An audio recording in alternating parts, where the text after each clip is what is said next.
Okay, so today we'll continue our discussion on transportation model. So last time we discussed what transportation problems are. Okay, the network representation of a transportation problem, the linear programming equivalent of a transportation problem, and then the structure of transportation tables. Now, in your last assignment, it's about the three methods of setting up the initial feasible solution. So we discussed northwest corner rule and minimum cost method, and also Vogel's approximation method. So these are the steps. I will be sharing this presentation with you after our class. So today, what we will cover are the steps that comes after setting up the initial feasible solution. So after setting up the initial feasible solution, your next task is to determine whether the table or your initial feasible solution is already the optimal solution. So since most of the problems in transportation models deal with problems of minimizing cost, so after setting up the initial feasible solution, your next task is to determine whether the total cost that you got for table 1 is the lowest possible cost. So you can do that using two methods, using the stepping stone method and using the modified distribution method. Now, in the stepping stone method, so here are the steps. Okay. So the steps involve setting up or determining the stepping stone path and cost changes for each empty set in the tableau. Okay, so once you've identified, once you have set up the computations for improvement, you identify the cell, the vacant cell with the greatest net decrease in cost, meaning the cell whose computations for improvement is the lowest negative. Now, should all the computations for improvement turned out to be positive, then that means that the transportation table or the initial feasible solution that you have set up using any of the three methods we covered last time is already optimal. Okay? Now, if it's not, then you will have to allocate as much as possible to the empty cell, and then you repeat the step until all the computations for improvements are positive and zero. Now, what do we mean by a stepping stone path? So we will illustrate that using this transportation problem.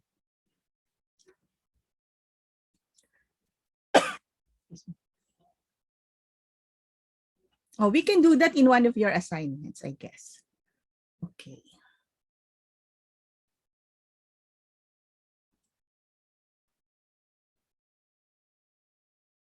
Okay, so we will illustrate the transportation, the stepping stone model using the initial feasible solution that we can set up using the minimum cost method. Okay. So who wants to set up the initial table using the minimum cost method? We have already covered this in class last time. Any volunteer? So annotate lang, guys.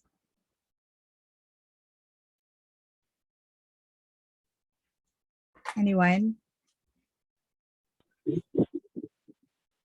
Okay, so we will illustrate the stepping stone method in this transportation problem, which we solved in the last exercise.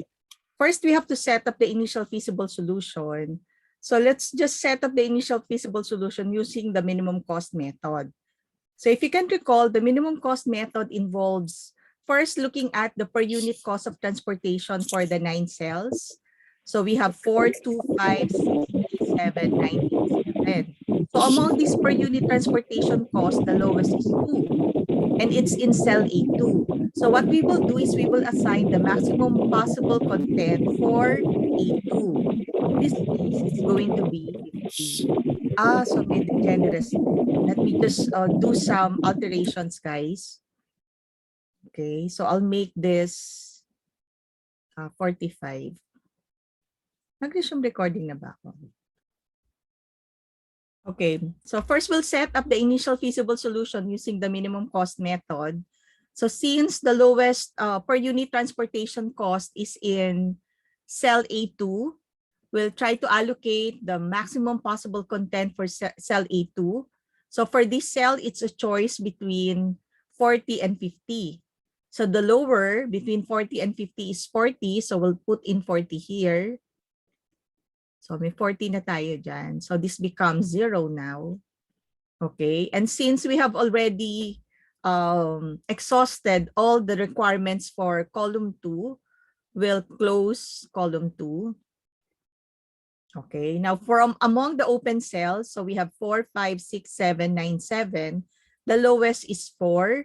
So we'll allocate the maximum possible content for A1. By the way, this 50 is now 10 because 50 minus 40 is 10. So it's a choice between 10 and 45. The lower of the two is 10. So we'll put in 10 units for cell A1. Okay. Now, since we have already exhausted all the supply of source A, we'll cross out the remaining cell in that row. So close na to. So now we have 4 open cells, 6, 7, 9, 7. Yung lowest among this per unit cost is 6. So we'll allocate the maximum possible content for 6. So 45 minus 10 is 35. Pwede naman siya kasi 60. So we'll allocate 35 units here. Now we close column 1. So that leaves us with 2 remaining columns, cells. It's for B3 and C3. So 60 minus 35 is 25. So we'll put in 25 units here. And then 40 units for C3. Can somebody please compute the total cost, guys? So it's 10 times 40. So 10 times 4 is 40. 40 plus 80 is 120. 120 plus 210. 120 plus 210, guys. 330. Plus 25 times 7 plus 40 times 7. So what is the total cost? Anyone who has already done the computation?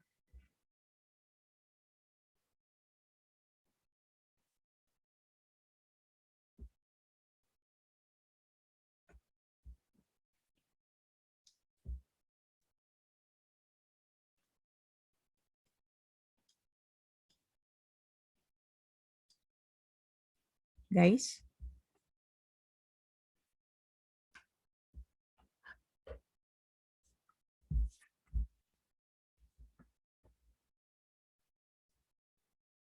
Guys, are you doing something?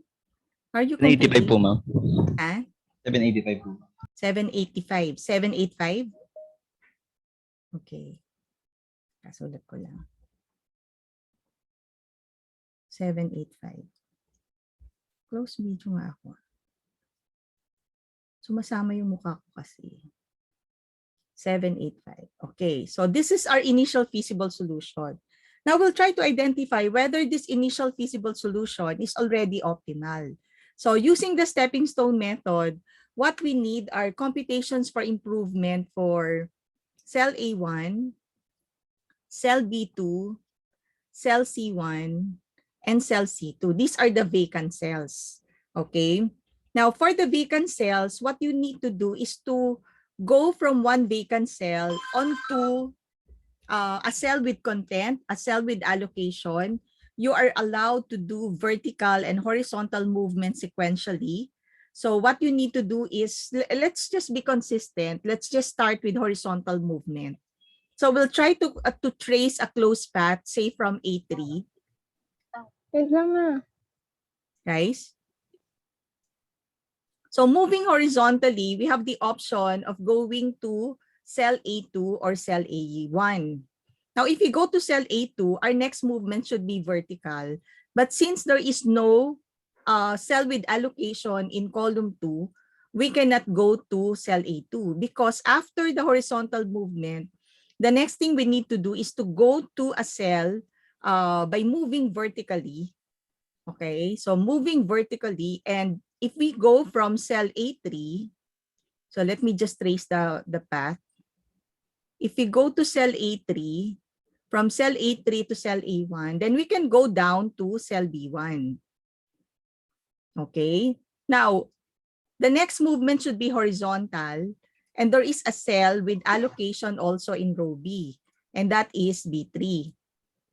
So we move horizontally and go to B3. After that, the next movement will be vertical, but since we're able to go back to where we came from, then we're able to trace the closed path. So ito yung tinatawag na closed path. The requirement is that you move sequentially, horizontal, vertical. Your starting point should be a vacant cell. All your destination, all the cells that you will step on are cells with contents or with allocation. Okay? And the sign is actually plus minus plus minus. So 5 will have a positive sign. Your next movement will be negative. Then this will be positive and this will be negative. What is the logic behind? So our target is to determine what the effect will be if some stones or if some contents will be transferred to A3. Now, if you put some contents to A3, remember that the total supply of A is only 50. So if we borrow, say, from A1, so if we take in, say, some stones from A1 and put it in here, what happens is that if we move 10 here from A1 to A3, then the total requirements for column 1 will no longer be 45 kasi wala na yung 10. So that means you have to add 10 to 45. Now, if you add 10 to 45, what happens naman to the supply of 60? It cannot be 45 plus 20 because the maximum capacity of B is only up to 60. So the 10 that you added to B1 will have to be subtracted from B3. Kaya minus siya. So if you remove the content, minus yon. So pag tinanggal mo, nilipat mo dito, what happens is you have to add stones to B1 kasi nakulangan na yung requirement ng column 1. Kung dinagdagan mo to, you have to subtract to B3, kaya minus siya. And then, naibalik mo na yun sa A1. So, for A1, our computation involves, so for A1, our computations for improvement will be 5 minus 4 plus 6 minus 7. Now, if you calculate this, 5 minus 4 is 1. 1 plus 6 is 7. 7 minus 7 is 0. So that means if you transfer any stones to cell A3, your total cost will remain at 785. So walang effect. Okay, so let's just duplicate this slide. Okay, so that means ang computations for improvement natin dito, 0. Now we go to another cell, a vacant cell. So I'll just remove this. So now let's go to B2. So similarly, we have to trace a closed path starting with B2. So if we start with B2, moving horizontally, we cannot move to B3, guys, because if you move to B3,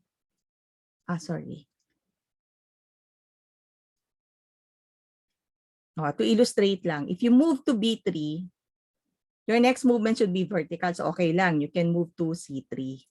But after C3, you have nowhere to go. Wala nang may katabi na may laman. So this is not, you will not be able to form a closed path. If from B2, your next destination will be B3. What other options do you have? If B3 is not possible, then you will have to move to the other cell with content in row B. So instead of going to B3, we will move to B1. Then the next movement will be vertical. We'll go up to A1. The next movement should be horizontal. We'll go to A2. And then we're back to B2. Okay. So what is the computation for B2? Okay. So for B2, our computations will be, again, alternate lang, plus minus. So it's going to be 3 minus 6 plus 4 minus 2. 3 minus 6 is negative 3. Negative 3 plus 4 is 1. 1 minus 2 is minus 1. Okay, so earlier we have 0 here. Let me just put something. Okay, let's use what? Green. So this is 0. Now we have -1. So these are computations for improvement. Guys, nakuha niyo yung sa B2. Now we have 2 more vacant cells. So we'll do the computations again. So ganun ulit, yun yung sa stepping stone. What we need to do is to be able to, okay, form a closed path by moving alternately horizontal, vertical from a vacant cell onto a cell with contents. So let's just trace a path for C1. So where should we go? Should we go to B1 or to A1? Remember yung green yan, guys, hindi yan content. Okay. Tanggalin na nga lang natin. Basta tandaan nyo, 0 to, tapos -1 yung sa ano. Okay. So should we go to B1 or A1? B1 po. B1. B1. Tama, B1. dapat B1. So we go B1 and then our next movement will be horizontal. So we go to, isa lang naman yon, we go to B3. Next movement is vertical. So we go to C3 and then we're back. Okay, so ang computation natin sa C1 is 9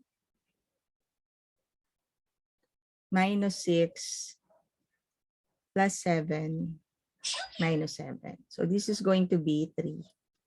So pag naglagay ka ng laman dyan, imbis na mabawasan yung cost, madadagdagan ng 3 per unit. Okay? So let's have the last one. This time it's for C2.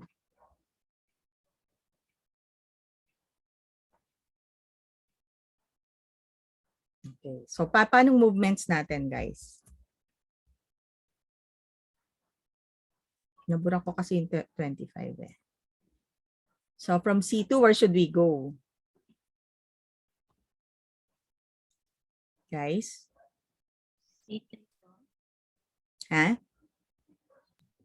Wala naman tayong pupuntahan kung horizontal, di ba?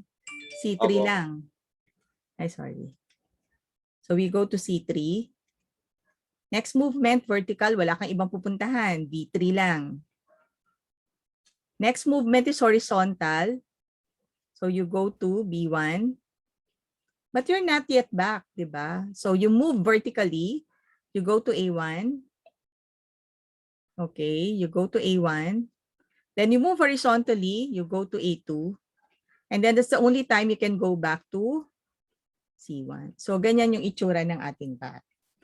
So we were able to step on all the cells with contents. Okay, so pwedeng mangyari yung ganun, guys. So for C2, our computations for improvement will be 8 plus 7 minus 7 plus 6 minus 4 plus 2. Okay. Tama ba? 8 minus 7 plus 7 minus 6.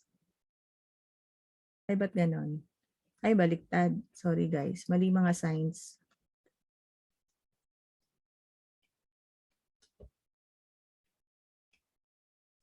This is 8 minus 7 plus 7 minus 6 plus 4 minus 2. Anong total niyan? This will cancel out. 2, 6, 4. Tama ba guys? 4. Opo, ma'am. Okay. So summarize natin. Ano nga yung sa A3? Ano nga yung A3 natin? Ang computations for improvement natin, 0.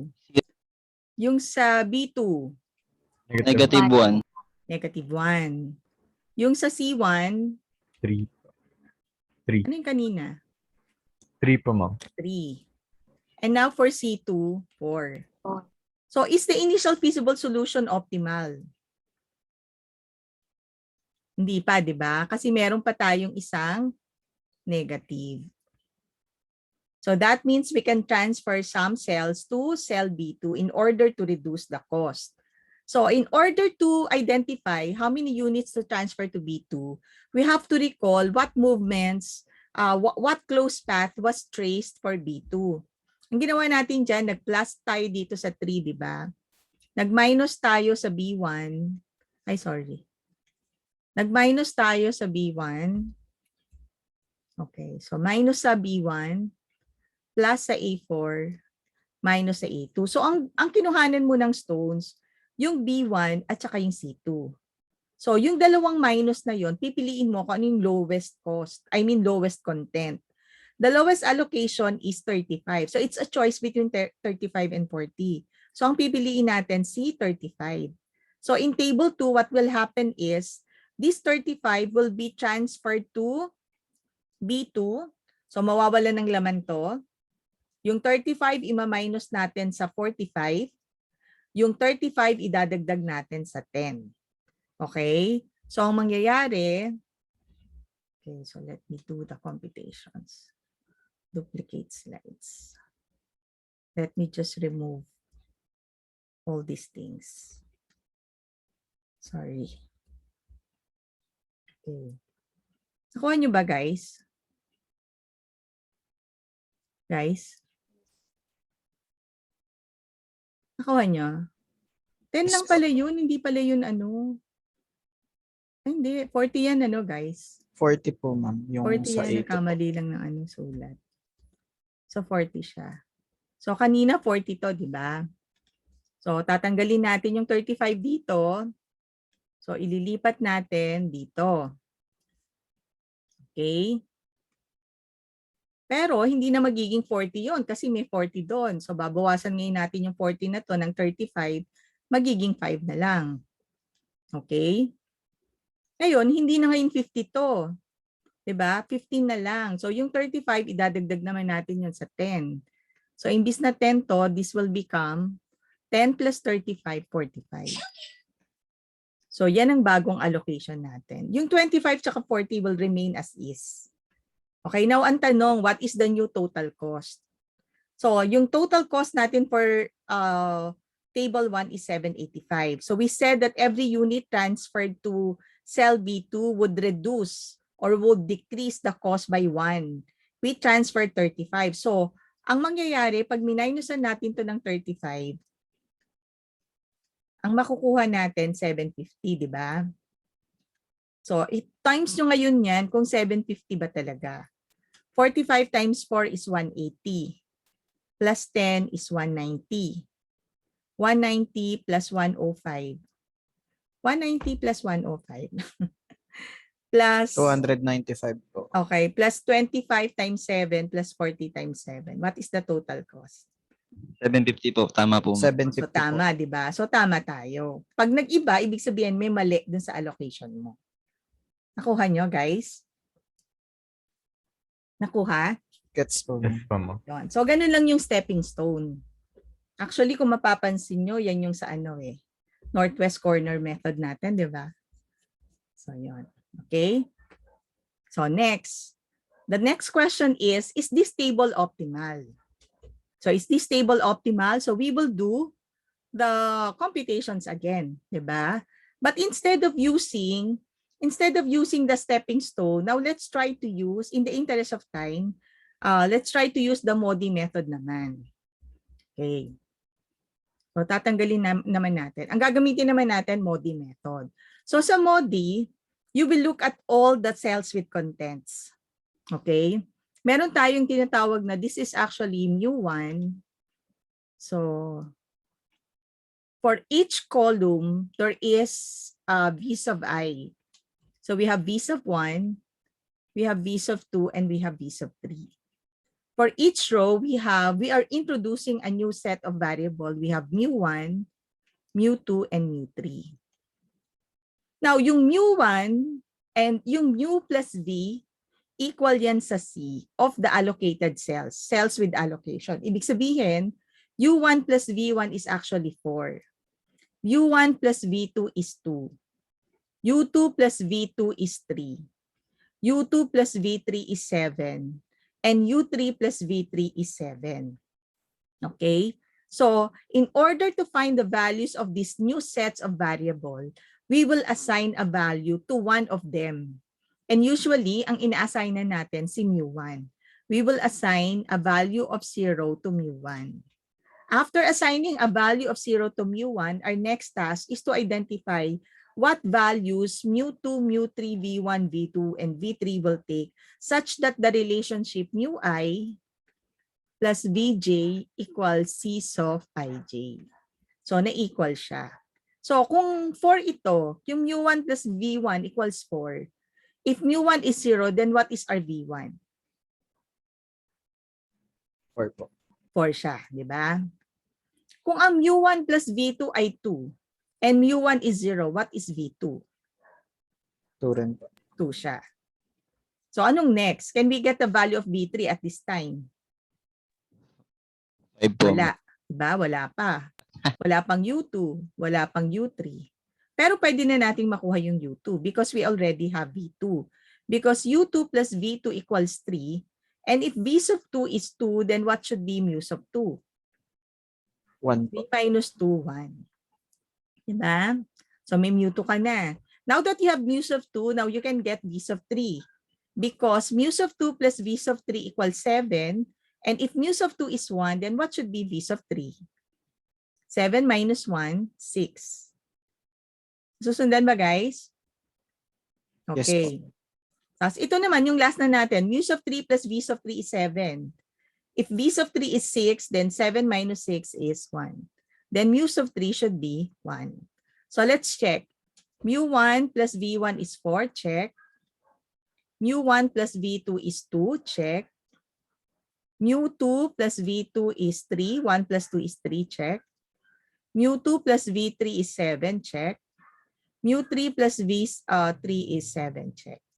So, tama tayo lahat, diba? So, ang next, yung computations for improvement. So, simple lang yung computations for improvement natin. Ang gagawin nyo lang, ima-minus nyo. Yung 5, for instance, ma-minus nyo yung mu at saka yung v associated with 5. So, ibig sabihin ito, ang computations for improvement natin for A3, it's going to be 5 minus 0 minus 6. So, 5 minus 0 minus 6 is what? Minus 1. So, optimal ba, guys? Clearly, hindi, di ba? Okay po. So, what about B1? So, it's going to be 6 minus 1 minus 4, 1. What about C1? 9 minus 1 minus 4, so 4. And finally, C2, it's 8 minus ang mu niya 1 minus ang v niya 2. So this is 5.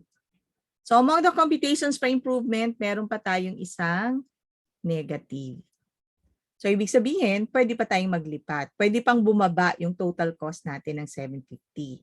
So para malaman how many units will be transferred to A3, we also do the stepping stone method. Para makita nyo lang what are the affected cells. So from A3, we move horizontally to A2, vertically to B2, horizontally to B3, and we're back. This is plus, this is minus, this is plus, this is minus. So ang dalawang minus natin, yung 5 tsaka 25. So in the next table, what will happen, guys? O, nag-duplicate ako. So tatanggalin na natin itong mga to. O, anong mangyayari, guys? So what will happen? Ano ang magiging ano ang magiging lamanan natin? Okay? Anyone? So what will we do? How many units will be transferred to A3? Guys? O, ano gagawin natin? Di ba ito yung dalawang negative, 5 and 25? So tatanggalin natin to, ililipat natin dito. Kaya lang, pag nilagyan mo ng 5 yan, hindi na pwedeng 25 yung laman nito. Dapat bawasan mo ng 5.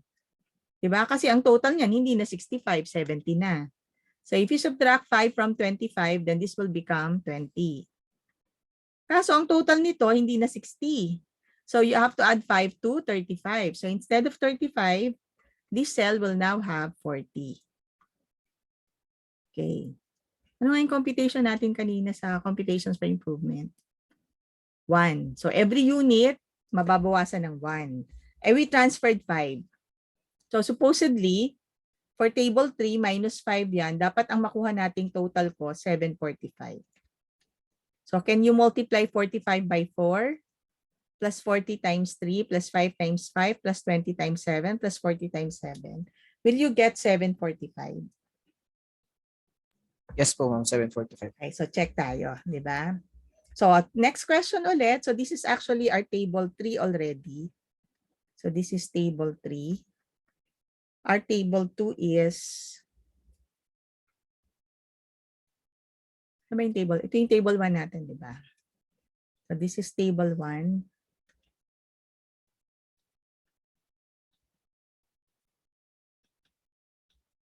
Tapos nung naglipat tayo, naging to. Ay, sorry. Actually, hindi yan 10 eh. Dapat ano to, 42, di ba? Nabura lang yan. Baka sa taas din. Eh. Oo nga, nabura siya.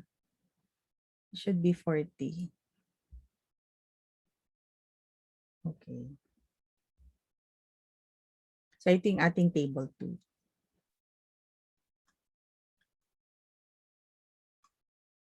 And this is our table 3. So, ang tanong, ang table 3 kaya ay ano na? Ay optimal na. What method do you want us to use? Stepping stone or MODI? What's your preference, guys? Try po ulit yung modi, ma'am. Favorite yung MODI. Mas madali yung Ayun. MODI, no? So, yan. So, mu1, mu2, mu3, b1, b2, b3. Magaling ko lang itong minus na to. So, kung 0 to, sorry. If this is 0, 4 minus 0 is 4. 5 minus 0 is 5. Susundan ba, guys? 7 minus 5 is 2. 3 minus 2 is 1. Ganun lang siya, guys. So, 7 minus 5 is 2. Ayan na siya. Tapos, let's just use green para dun sa computations for improvement. 2 minus 0 minus 1. So, this is 2 minus 0 minus 1 equals 1. Dito, 6 minus 2 minus 4 equals 6. 0. This one is 9 minus 2 minus 4 equals 3. And this is 8 minus 2 minus 1 equals 5. Since all the computations for improvement are already positive and zeros, this table is optimal. But since there's a 0, ibig sabihin may alternative solution. Pwede kang mag-transfer dito. Walang epekto yon dun sa total cost mo. Pero that's another solution. So the total cost, the minimum cost will remain at 745, but the distribution schedule will be different. Paano natin nalaman that there is optimal solution? Because the final table has a computation for improvement that is equal to 0. Okay? So yan. Okay, so let's try to work on this transportation problem whose initial feasible solution was set up using the northwest corner rule. So we allocated 800 to A1, 50 to B1, 450 to B2, 50 to C2, and 650 to C3. By the way, this is a balanced transportation problem, guys. Balance whenever the total supply equals the total demand. Now, next meeting will address the cases of degeneracy and also where the supply and demand are not equal. So we will have to introduce dummy rows and dummy columns. Okay. And also the number of cells with content should equal the number of rows plus the number of columns minus 1. Since we have 3 columns and 3 rows, yung mga cells with content should be 5 lang. So 3 plus 3 minus 1 is 5. So as you can see, we were able to put in contents to 5 cells. So wala tayong degeneracy dyan. Okay, now let's try solving for mu's and v's. Who wants to to volunteer? You want it as an exercise? Wala na tayong time eh.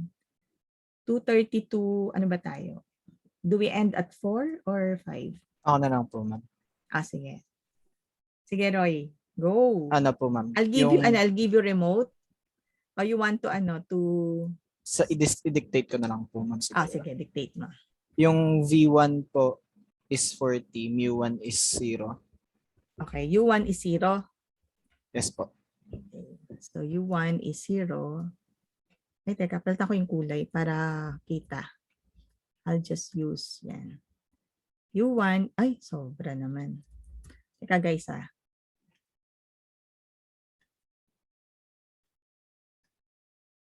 U1 is 0, tapos V1 is 40. V1 is 40. Tapos po, ay hala. Pwede. Paano po yan, ma'am? Bali 15 Okay lang, na lang pwedeng po yung negative. V1. Pwede po negative. Bali mu2 is negative 25 po. Okay, negative 25. Tapos yung V2 is positive 45 po. Okay, tama. Tapos yung mu3 po is negative 20. Okay, negative 20. Tapos yung V3 po is positive 50. Yan. Okay. So ano ngayon ang computations for improvement dito? Sa A2.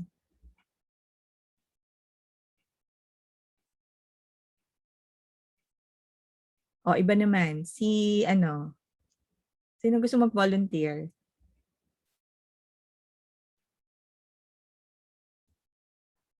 Anyone? Wala bang magre-raise ng hand? Malapit na tayong matapos, guys. Malapit nang mag-end yung klase natin. Did we resume? Yeah. Do you have questions about the values of mu's and v's?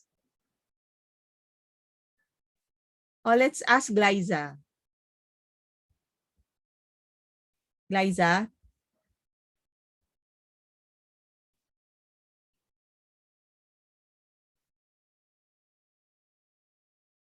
Glyza? Glyza, you're there?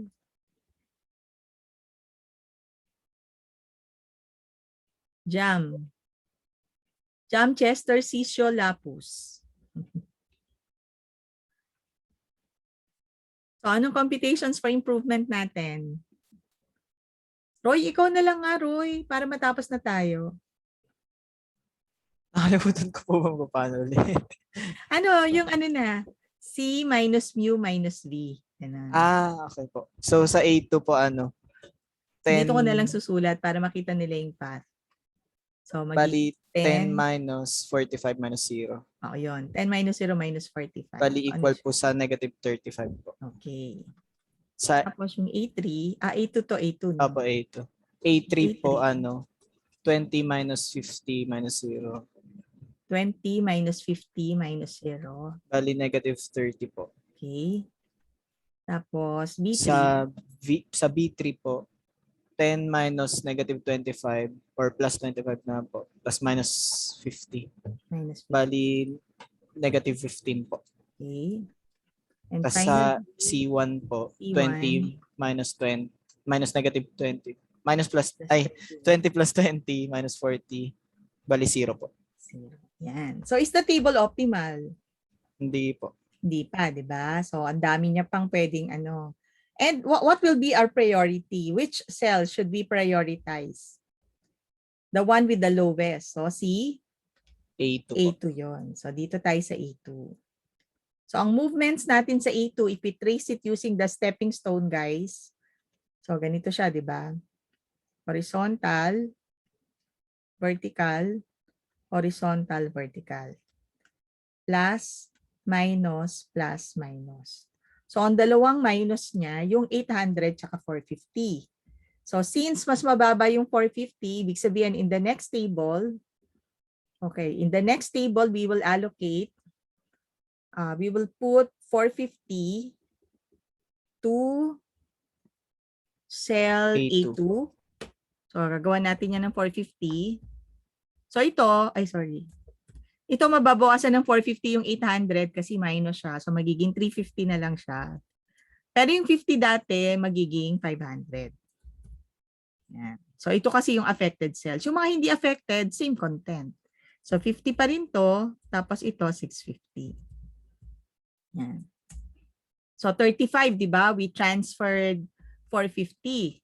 So, dapat yung total cost natin, yung 6,250, mabawasan niya ng 35 times 450.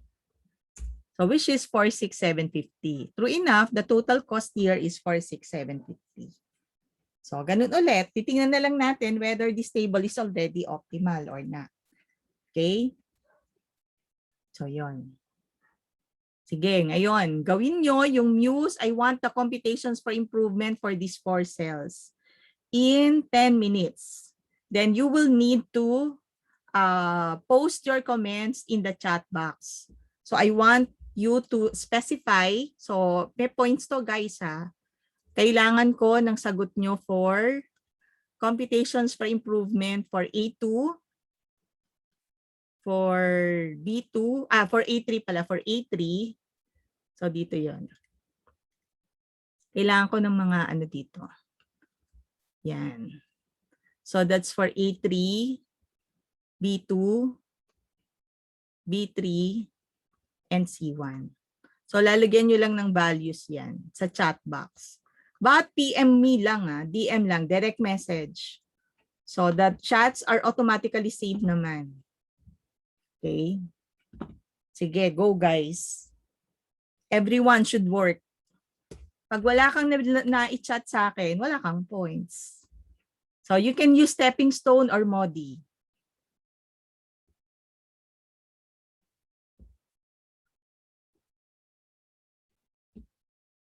Okay, so this is the final solution. The computations for improvement for A3 is 5. For B2, it's 35. For B3, it's 20. And for C1, it's minus 35. So these are the values of our mu1, mu2, mu3. This is for V1, V2, and V3. Okay. Then after the computation, we found that there is still a cell with negative computations for improvement, and that is for C1. So we traced a closed path from C1. So we will be going from C1 to C2, vertically to A2, horizontally to A1, and then finally we're back to C1. So plus minus. So it's a choice between 350 and 50. So we will transfer 50 units to C1, causing a decrease of 50 to A1 and an increase of 50 to A2. Then the unaffected cells B1 and C3 will have the same content. So the new total cost is 45,000. So the next step would be to test whether this table is already optimal. If you still find negative computations for improvement, that means you have to set up the next table. If there are no more negative computations for improvement, then you stop. It means that the table that you have is already the optimal distribution schedule. Okay?